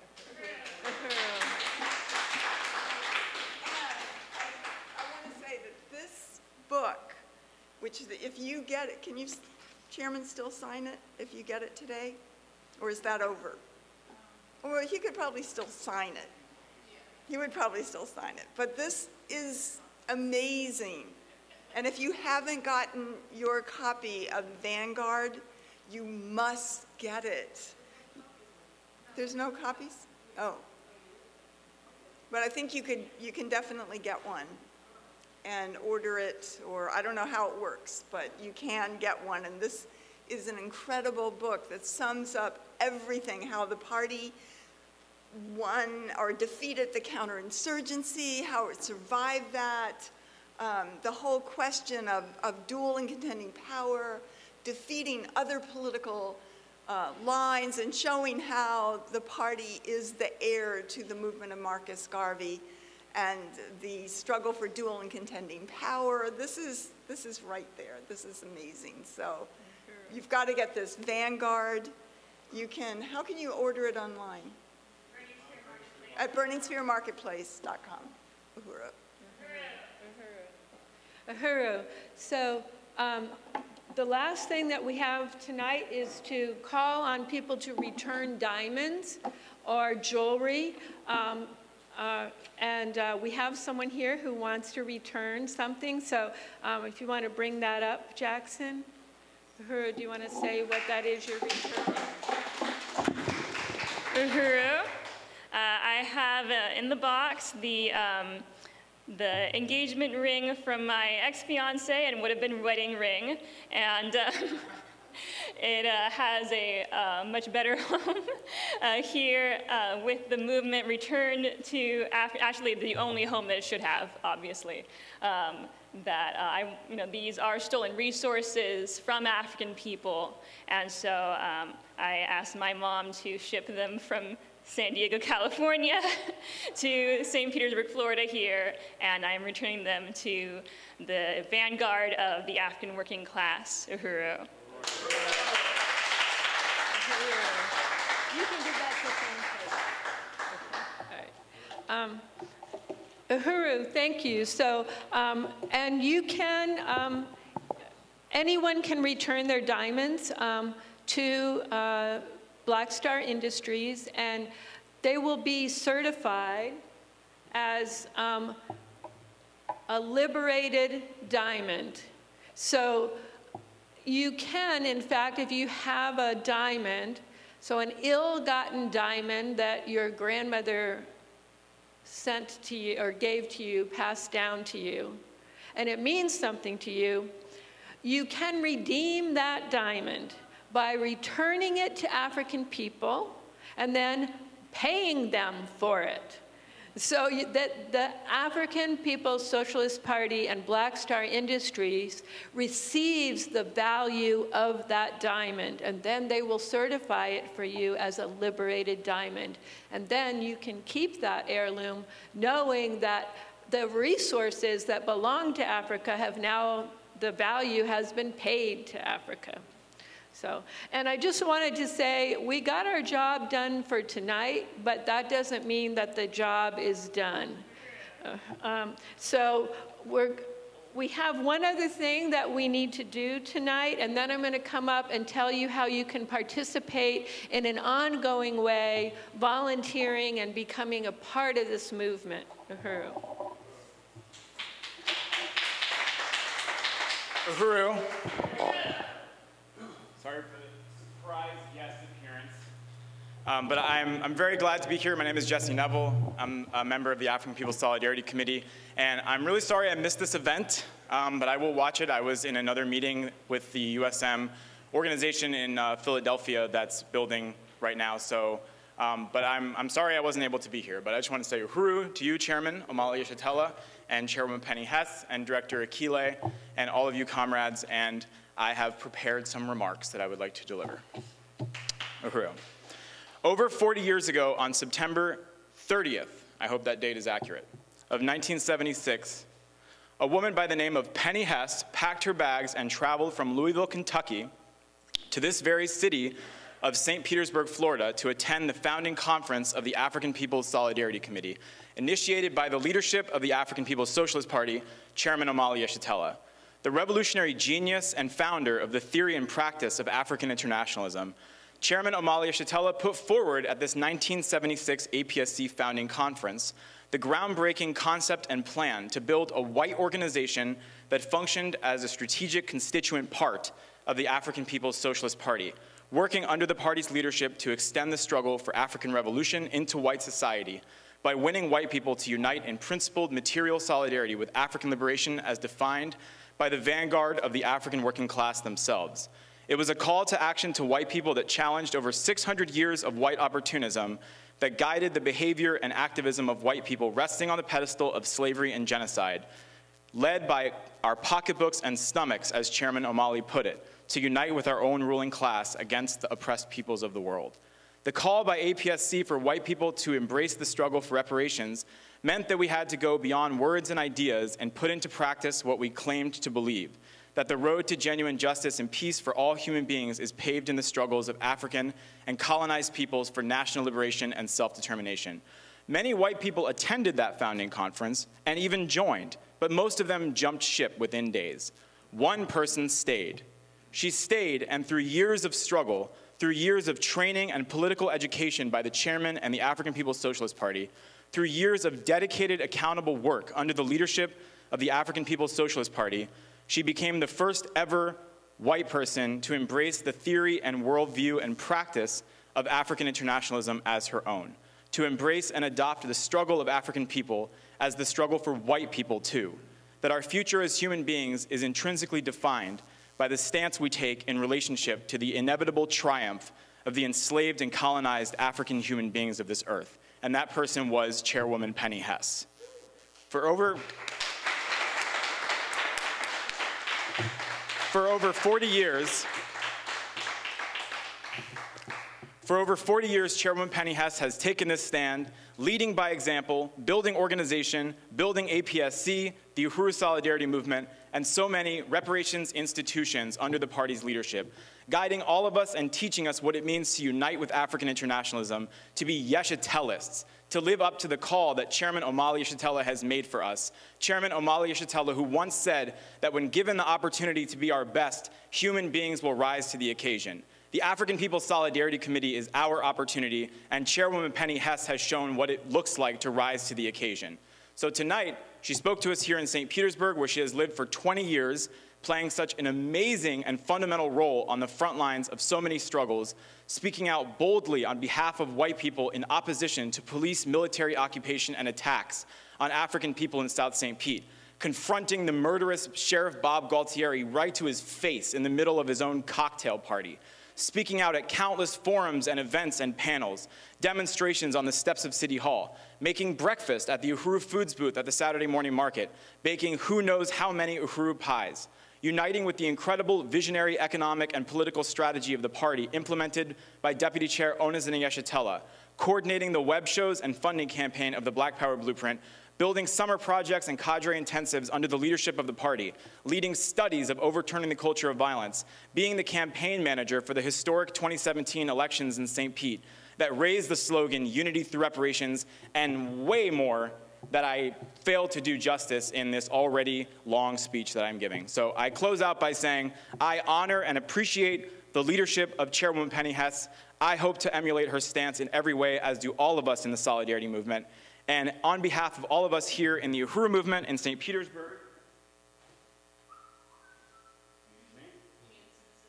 we have this framed image of Chairwoman Penny with Chairman Omali Yeshitela that has a quote. It says, unity through reparations, and it has a quote from the book Overturning the Culture of Violence, written by Chairwoman Penny, that says, by joining the African People's Solidarity Committee, working under the leadership of the African People's Socialist Party, we can build the movement for reparations to African people.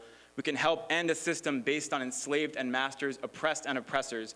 We can support the life-giving movements of oppressed peoples and end the white power system. Uhuru can be our freedom as well. We salute Penny Hess, the chairwoman of the African People's Solidarity Committee. This is signed by many of us here. If you didn't get to sign it, I'm sorry, you can still sign it. We can take the frame off and you can sign it. But many of us here were able to do that to salute Chairwoman Penny as you embark on the historic relocation of the APSC National Office to St. Louis. So 40 years, over 40 years after you first packed your bags to travel here to heed the call of the African Revolution, you are now packing your bags and then some now to heed the call once again and go into another city of African resistance to build the movement for reparations to African people. So long live Chairwoman Penny Hess. Long live! Long live the African People's Solidarity Committee. Long live! Long live the African People's Socialist Party. Long live! Long live Chairman Omali Yeshitela. Long live! Unity through reparations! Uhuru. Uhuru. Now I would like to see if, Chairman, if there's anything you would like to say tonight.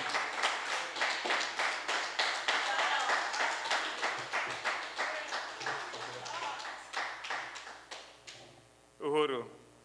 Yeah, we do such a great job at doing these events here and all around the world that sometimes we forget just what it taken up to now to move this movement and what it's going to take to continue to make this revolution. And sometimes we perhaps even forget that we're involved in a revolutionary movement. But Comrade Penny Hess,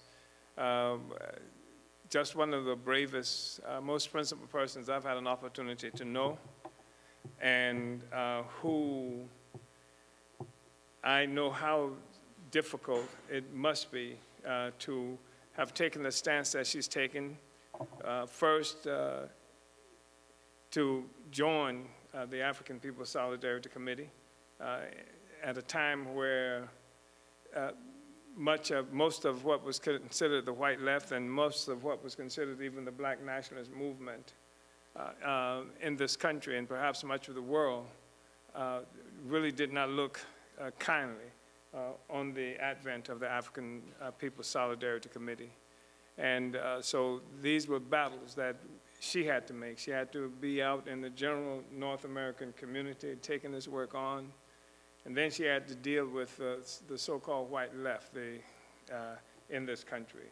And the white left, of course, proved to be much more vicious, generally speaking, than just ordinary white people who we had to contend with. The kind of slander and other kinds of threats that were thrown her way. And she withstood that.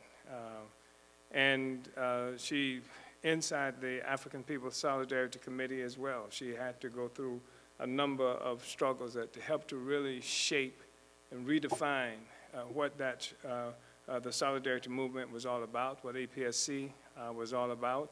And the thing that I truly do appreciate, one of the things I truly do appreciate is that Comrade Penny Hess was not satisfied with just stepping into what we had organized as the African People's Solidarity Committee, but she was determined to deepen its commitment, to deepen its definition so that it became much more complicit with the African Revolution and to actually develop cadre in that organization who were committed to that. And we've seen over the years a movement, the African People's Solidarity Committee, we've lost people because of these struggles, because of this demand that was made on them. And then we won people also. We won much better people because of the demands that were made on them to actually join the revolutionary movement. And that's the thing that people have not understood, especially most recently, when revolution is not something that is in the consciousness of most people around the world. People see struggle happening every place, but it is not being characterized as revolution, and so we don't have that many people who understand revolutionary movements today, and people who have become addicted to or acclimated to social media, where 10-second attention span is what you can anticipate, and where the relationship with the screen on a computer substitutes for real human relationships and things like that.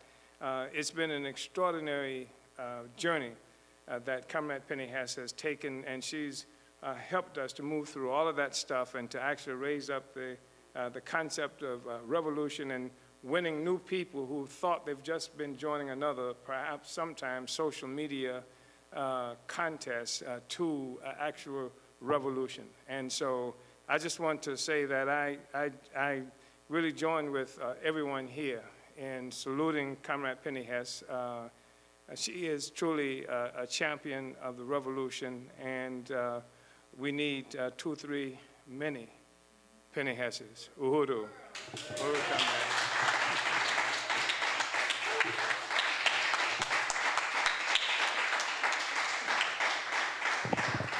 Uhuru, I am very shocked and very humbled. I don't really like to get this, but I just want to say that, you know, that I have been here in St. Pete almost 20 years. In fact, we met Comrade Ann almost, about 18 years ago here, when the chairman ran for mayor in 2001. And so I've been here almost 20 years. I was in Oakland as member of the African People's Solidarity Committee for 20 years. I've been in New York, and any place that we have to go, because if the party's there, if the revolution is there, and we are assigned to go there, we have to go. We have to build, and we already have comrades who are building there, and it's such, I'm really looking forward to it, but I also feel, you know, just very much all the different struggles and different things that, you know, I've had the honor of going through here. I really want to salute the chairman for having the vision and the confidence that white people could be one, even when we didn't think so, and having the patience and just the, I don't know, the profound understanding of how to win us, of what it would take and how many years it took to really make us see what it means, you know, what this means, and to just crack through that wall that's around our brain as white people, as North Americans, and to be able to open something up, this floodgate of suddenly being able to see the world as it really is, to see the world through the point of view of what most people, the majority of humanity, experiences it. And I just really want to thank Chairman for really believing in us and believing in me, and to say that I have been in APSC, it is 42 years, and I can't think of a better life. I can't think of anything that would, I mean, it's been an incredible, as you said, a journey. It has been an incredible journey this has changed the world, and I've watched it, I've seen it. I've seen the chairman be the only person in the world fighting for the African Revolution in the face of massive headwinds of counterinsurgency and US imperialism and the battle of ideas, you know, of imperialism trying to rise up and crush the ideas and the worldview of the African working class and the colonized peoples, and to just see the chairman's courage. How could we not? You know, the chairman has gone up against everything possible with his own life at stake, and I have so much respect, and, you know, just I understand who you are in the world and in history, and who the African People's Socialist Party. And when, you know, we see this period, and we see the young people here and everywhere, and we see the younger generation of the party, it is beautiful to see, because the party is winning, and these ideas are winning, and the actual organization. And I am just so proud and so honored to have been here, Chairman, to have been here under your leadership, to have been trained by you, to have been struggled with, and to, you know, by you and the party, and to just to be able to be part of this. This is the future. I have no doubt. Absolutely, this is the future. This is the future. The leadership of the African working class, just the rising up of oppressed and colonized peoples, just the spirit, the exuberance, you know, just the world as it is emerging, just like grass through concrete. It's just coming to, you know, to fruition, and you have fought. Anyway, I just want to say, Uhuru, you know, I'm going to St. Louis. That's where the party is now, but I'm here, and, you know, our comrades are here. This is an incredible period, and thank you, Chairman, for everything. And the African People's Socialist Party, the party is winning. I want to say Izwe Lenu, which means Africa is your land. Izwe Lenu. E-Africa, unity through Reparations!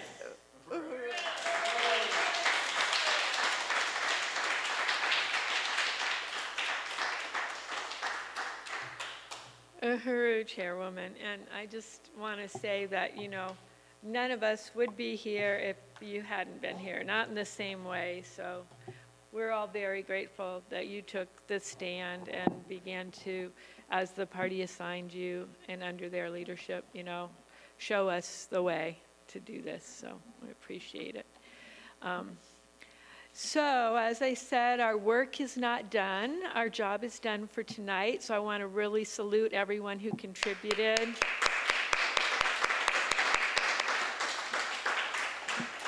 who stood on the right side of history.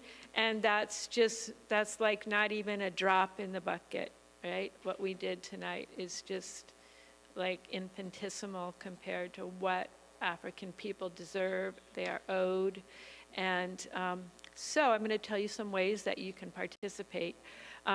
One thing you can do is you can actually volunteer and become part of the team that puts on events like this, that goes out and tables during the week, meets other white people, shares this work, and raises reparations. There's so many ways that you can participate, and one way is to come on Monday nights to Panera Bread from 6 to 8 p.m. Currently, that's where we are, until there is a Solidarity Center here in St. Petersburg. So if you are a person that has a place that you would like to let us use and contribute in reparations, the rent, you should get in touch with us. If you're a person who would like to you know, give us low rent on a place, you know, we're looking for a Solidarity Center. But until then, we'll be at Panera Bread, and I just would like to see if there's anyone here tonight who currently isn't coming to those meetings and participating who would like to volunteer so we can remind you and let you know. Okay. Also, we're having our convention. So once a year, we get together. We're going to be in St. Louis at Aquaba Hall. There, you'll get to see the Black Power Blueprint. You could have a tour.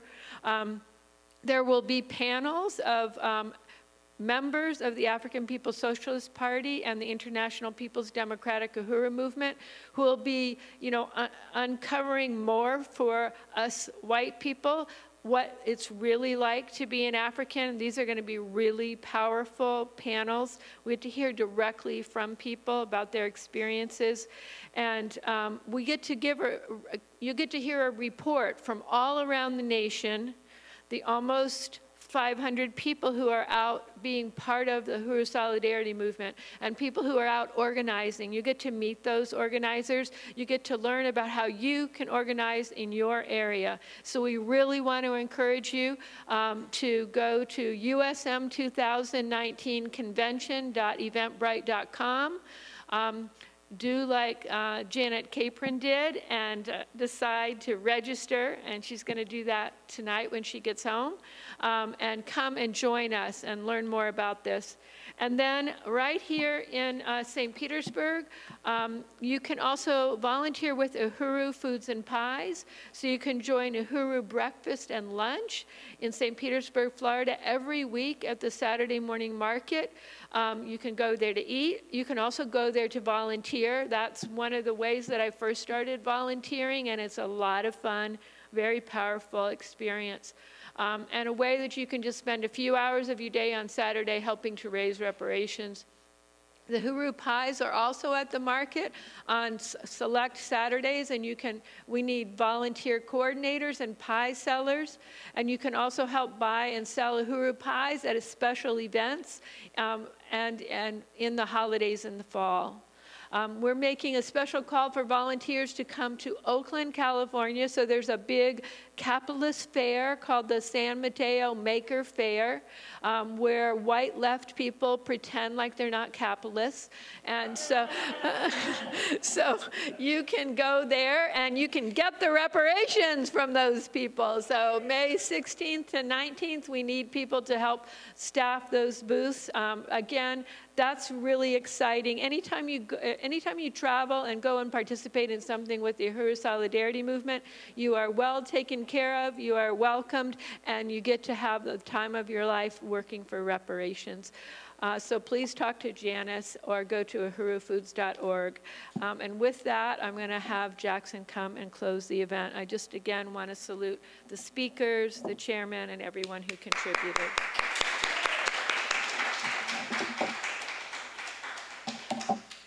Uhuru, thank you, Chair Ann. We have a message from Onazinesh Tella, Deputy Chair, who says, Uhuru, and then in all caps, we salute Chairwoman Penny Hess, Chairwoman of the African People's Solidarity Committee of the African People's Socialist Party. So Uhuru, and I also want to salute you, Chairwoman Penny Hess. Uhuru.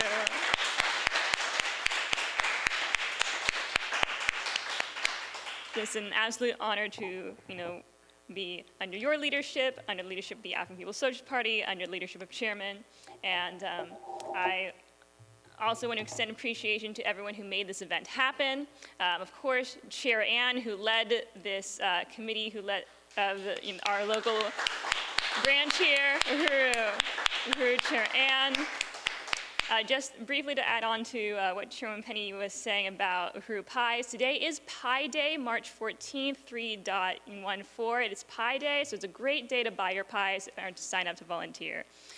So Uhuru, and salute Chair Ann, salute Amanda Carlozzi, our local treasurer, and the national treasurer of USM, Uhuru.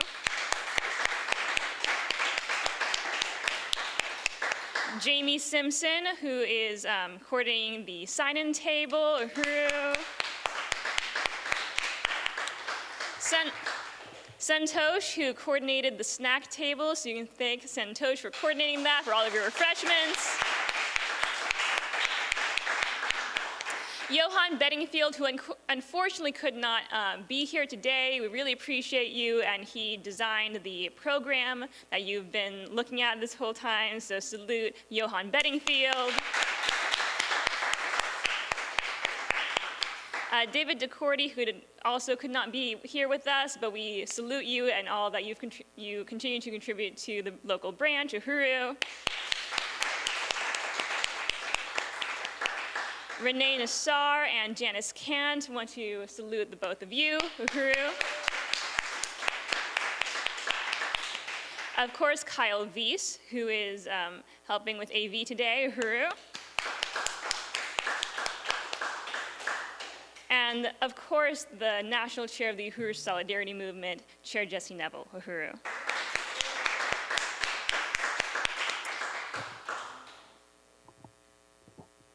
Yeah, so if you have not paid for your pledge of reparations from the powerful appeal led by Chair Ann, please go visit the USM table. If you are doing card, if you are doing, check, if you haven't turned in your envelope yet, please go there, and you can also register for the convention there, as Chair Ann was saying, and we have, wonderful solidarity apparel and pamphlets. The All Diamonds Are Blood Diamonds pamphlet, written by Chairwoman Penny Hess, really deepens what you heard today, a lot more information. So be sure to get those. They're only $5, and they are beautiful and informative and amazing. And just, please visit the tables of Burning Spear Media, get your copy of Vanguard, the advanced attachment, get your new Burning Spear newspaper, and all of your revolutionary needs. So if you have any questions or statements, we'll be able to address them after I end this program just now. So please see Chair Ann or myself or Chair Jesse, and we'll be able to speak with you. So I want to close with some chants of reparations now! Reparations now! Unity through reparations! Unity through reparations! Uhuru, thank you for coming out tonight. Uhuru!